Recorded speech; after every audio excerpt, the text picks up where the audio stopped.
Cinema అయిన Maruti talkies cinema ముచ్చట్లకు స్వాగతం. నేను మిస్టర్ బి. మాట సూటిగా ఉంటుంది, మ్యాటర్ క్లియర్ గా ఉంటుంది. వీడియో టాకీస్ రాజా, ఇప్పుడు మ్యాటర్ లో వెళదాం. తెలుగు సినిమా పరిశ్రమ నుండి ఎంతో ప్రతిష్టాత్మకంగా ప్రపంచం ముందుకు వస్తున్న బాహుబలి సినిమా గొప్ప విజయం సాధించాలని అందరూ అభిలాషించారు. కానీ బాహుబలి సినిమా గొప్ప విజయాన్ని మాత్రమే కాదు, ఎవరు ఎక్స్పెక్ట్ చేయనటువంటి ప్రశంసలు అందుకుంటుంది. అంచనాలకు అందని విధంగా వసూళ్లు సాధిస్తూ ఆశ్చర్యపరుస్తుంది. బాహుబలి సినిమాకు సంబంధించి సినిమా రూపకర్తలు కానివ్వండి, ట్రేడ్ విశ్లేషకులు కానివ్వండి, ఈ సినిమా 2 పార్టుల్లో వస్తుంది కదా, 2 పార్టుల్లో కలిపి వచ్చే డబ్బులు ఏవైతే ఉంటాయో అవి నిర్మాతలకి నష్టం లేకుండా చేస్తాయి, కొంత లాభాలను కూడా కట్టబెట్టొచ్చు అనుకున్నారు. కానీ ఆ అంచనాలను తలక్రిందులు చేస్తూ బాహుబలి మొదటి పార్ట్ తోనే 2 పార్టులకు సంబంధించిన బడ్జెట్ ని వెనక్కి తెచ్చేయడమే కాదు, ఊహించని లాభాలని నిర్మాతలకి, డిస్ట్రిబ్యూటర్స్ కి, బయర్స్ కి కట్టబెడుతూ ఆశ్చర్యాన్ని కలిగిస్తుంది. అసలు ఇంతలా బాహుబలి సంచలనం సృష్టించడానికి కారణం ఏమిటి అని ఎవరైనా ఒక ప్రశ్న అడిగితే వెంటనే ఒక సమాధానం బయటకు వస్తుంది. అదేమంటే బాహుబలి సినిమాలో రాజమౌళి మార్క్ ఎమోషన్ ఉంది. సినిమా చూస్తున్నంతసేపు ఆ ఎమోషన్ ని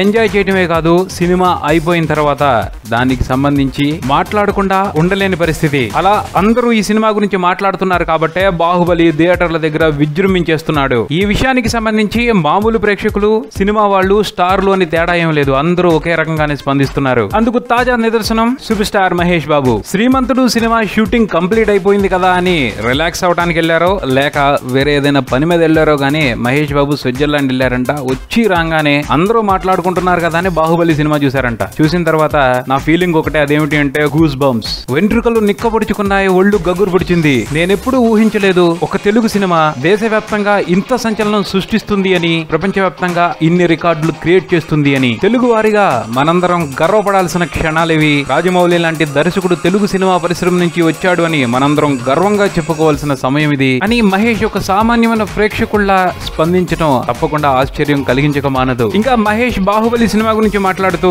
కీరవాణి గారి బ్యాక్ స్కోర్ ని, ప్రభాస్ రాణాల హార్డ్ వర్క్ ని మెచ్చుకున్నారు. అలానే ఈ సినిమాని రూపొందించిన ఆర్కా మీడియా వారి సాహసాన్ని అభినందించారు కూడాను. బాహుబలి సాధించిన అద్వితీయమైన విజయానికి సంబంధించి రాజమౌళి గారికి, ఆయన టీం కి ప్రత్యేకమైన అభినందనలు తెలియజేశారు సూపర్ స్టార్ మహేష్ బాబు. అది సంగతి. మహేష్ బాబు అంత తొందరగా ఏ విషయం గురించి స్పందించరు. అలాంటి మహేష్ బాబునే ఈ బాహుబలి థ్రిల్ చేసేశాడు అంటే ఈ సినిమాలో మామూలు విషయం లేదని అర్థమవుతుంది కదా. ఆ సంగతే ఎక్కువగా జనాల్ని బాహుబలి థియేటర్లకు రప్పిస్తుంది. అందుకనే బాహుబలి ఇంతవరకు ఏ తెలుగు సినిమా సాధించిన రికార్డు వైపు యమా స్పీడ్ గా దూసుకుపోతుంది. ఇది బులెటిన్. మరో బులెటిన్ తో మళ్ళీ కలుద్దాం. Subscribe and keep watching Maruti talkies. For me mister B. Talkies Raja. Thank you.